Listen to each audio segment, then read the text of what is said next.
નમસ્કાર, હું છું માર્ગી. આપની સાથે હેડલાઇન્સમાં જોઈએ કેટલાક મહત્વના સમાચાર.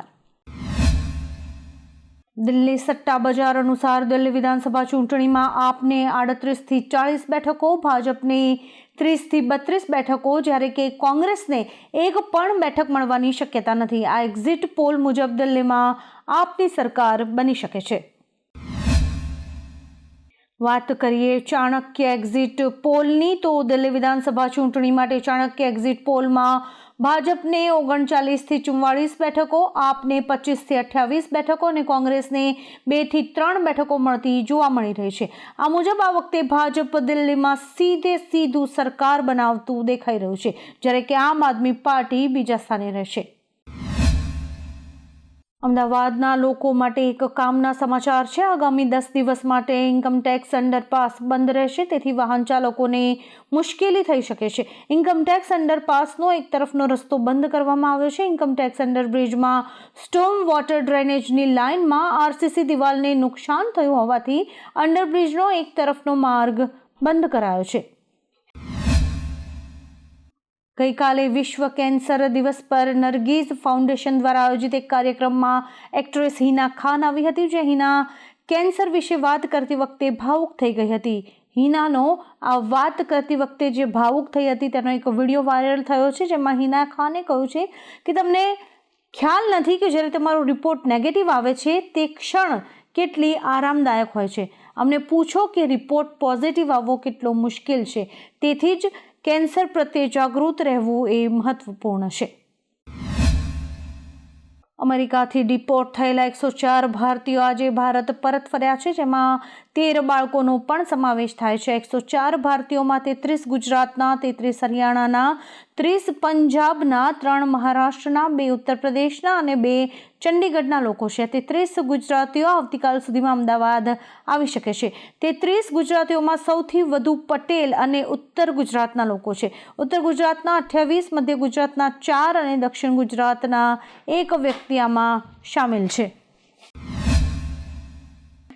બ્રિટિશ ગાયક એડ શીરન આ દિવસોમાં ભારતમાં કોન્સર્ટ કરી રહ્યો છે. આવતીકાલે ગુરુવારે ચેન્નઈમાં તેમનો એક કોન્સર્ટ છે. આ પહેલા તે ગાયક સંગીતકાર AR રહેમાન અને તેમના પુત્ર AR અમીનને મળ્યો હતો. AR રહેમાને આ મુલાકાતની તસવીરો પોતાના ઇન્સ્ટાગ્રામ હેન્ડલ પર શેર કરી છે. એમાંથી એક તસવીરમાં શીરન પોતે AR રહેમાનનો ફોટો ક્લિક કરતા જોવા મળી રહ્યો છે. ICCએ નવું T20 રેન્કિંગ જાહેર કર્યું છે, જેમાં ભારતીય બેટ્સમેન અભિષેક શર્માને અત્યંત ફાયદો થયો છે. અભિષેક 38 ખેલાડીઓને પાછળ છોડીને બીજા સ્થાન પર પહોંચ્યો છે. તેના રેટિંગ પોઈન્ટ વધીને 829 થયા છે. અભિષેકથી પહેલા ટ્રેવિસ હેડ છે, જે 855 રેટિંગ પોઈન્ટ સાથે પહેલા સ્થાને યથાવત છે. તિલક વર્મા એક સ્થાન નીચે ખસીને ત્રીજા સ્થાને પહોંચી ગયો છે. સોલ્ટ ચોથા સ્થાને અને સૂર્યકુમાર યાદવ 5મા સ્થાને છે. આજે CM ભૂપેન્દ્ર પટેલની અધ્યક્ષતામાં એક કેબિનેટની બેઠક મળી હતી. આમાં વિધાનસભા બજેટ સત્રની તૈયારીઓની સમીક્ષા કરવામાં આવી હતી. આ ઉપરાંત UCC પર રચાયેલી કમિટી અને તેના રિપોર્ટ પર કેબિનેટને અવગત કરવામાં આવ્યા હતા. બેઠકમાંથી મળતી માહિતી અનુસાર 8 ફેબ્રુઆરી સુધી ટેકાના ભાવે મગફળીની ખરીદી પૂર્ણ કરવામાં આવશે. હવામાન વિભાગ અનુસાર આવનારા 7 દિવસો દરમિયાન રાજ્યમાં સૂકું વાતાવરણ રહેશે. આવનારા દિવસોમાં ઠંડીનું જોર થોડું ઘટી શકે છે.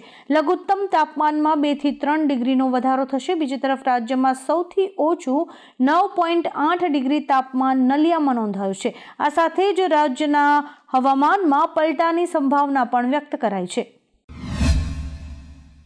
વલસાડના બગવાડા ટોલ નાકા નજીક આવેલી એક પેકેજિંગ કંપનીમાં આગ લાગવાની ઘટના બની હતી. જોકે આગ લાગવાની જાણ થતાં જ સ્થાનિક લોકોએ તાત્કાલિક કંપની સંચાલક અને પારડી ફાયર બ્રિગેડને જાણ કરી હતી.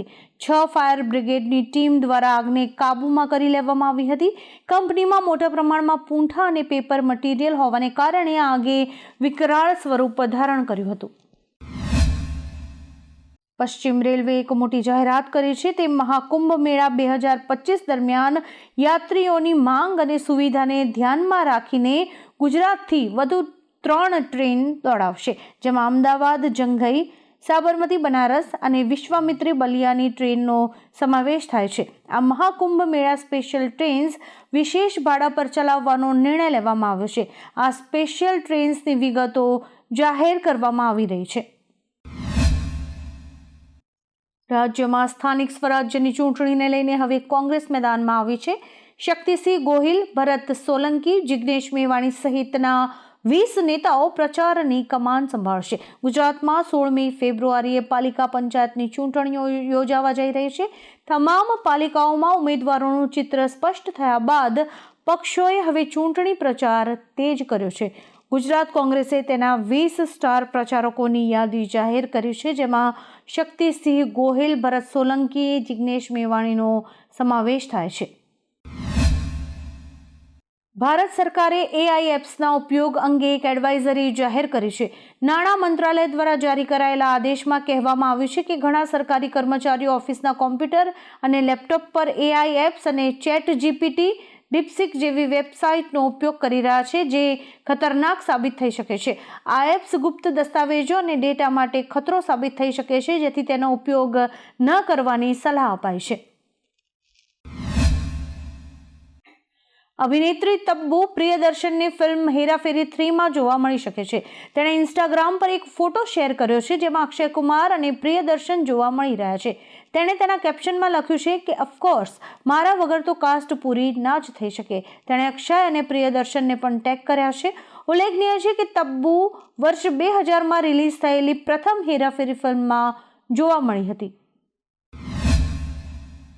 નર્મદા જયંતિ મહોત્સવની ભવ્ય ઉજવણી ભરૂચના ઝાડેશ્વર સ્થિત વિશ્વ ગાયત્રી બ્રહ્મપીઠ અલખધામ ખાતે કરવામાં આવી હતી. મોટી સંખ્યામાં ભાવિક ભક્તો અને સાધુ સંતો સવારથી જ નર્મદા સ્નાન કરી રહ્યા હતા અને ત્યારબાદ તેમણે નર્મદાની પૂજન અર્ચન વિધિ કરી હતી. સંધ્યાકાળે અલખધામના ઓવારા પર ભવ્ય આતશબાજી અને ઢોલ નગારાના નાદ વચ્ચે 1.25 લાખ દીવડા પ્રગટાવીને મા નર્મદાની મહાઆરતી કરવામાં આવી હતી. આ પ્રસંગે ભવ્ય અન્નકૂટ પણ ભરાયો હતો. અમેરિકાના રાષ્ટ્રપતિ ડોનાલ્ડ ટ્રમ્પે ભારતીયો માટે બીજી સમસ્યા ઊભી કરી છે. US Republican senator Rick Scott અને જોન કેનેડીએ બાઇડેન વહીવટીતંત્રના વર્ક પરમિટના ઓટોમેટિક રિન્યુઅલ સમયગાળાને 180 દિવસથી વધારીને 540 દિવસ કરવાના નિયમને ઉથલાવી દેવાનો એક પ્રસ્તાવ રજૂ કર્યો છે. આ ફેરફારનો હેતુ એવા વિઝા ધારકોને રાહત આપવાનો હતો જેઓ તેમની વર્ક પરમિટની નવીકરણ પ્રક્રિયા દરમિયાન યુએસમાં કાયદેસર રીતે કામ કરવાનું ચાલુ રાખે છે. નેપાળના પશ્ચિમી જિલ્લા દૈલેખમાં રિક્ટર સ્કેલ પર 4.4ની તીવ્રતાનો ભૂકંપ આવ્યો હતો. ભૂકંપનું કેન્દ્ર દૈલેખ જિલ્લાના તોલીજેસીમાં હતું, જેના કારણે પડોશી જિલ્લાઓ અછામ, કાલિકોટ અને સુરખેતમાં પણ ભૂકંપના આંચકા અનુભવાયા હતા. ભૂકંપ આવતાની સાથે જ લોકો પોતાના ઘરોમાંથી બહાર નીકળી આવ્યા હતા. જોકે ભૂકંપને કારણે કોઈ જ જાનમાલના નુકસાનના સમાચાર નથી. આવા જ કેટલાક રસપ્રદ સમાચારો નિહાળવા માટે અમારી યુટ્યુબ ચેનલને લાઇક, શેર અને સબસ્ક્રાઇબ કરો અને જોતા રહો હેડલાઇન્સ. આ ઉપરાંત આપ અમને અમારા ઇન્સ્ટાગ્રામ હેન્ડલ અને ફેસબુક પેજ ઉપર પણ ફોલો કરી શકો છો.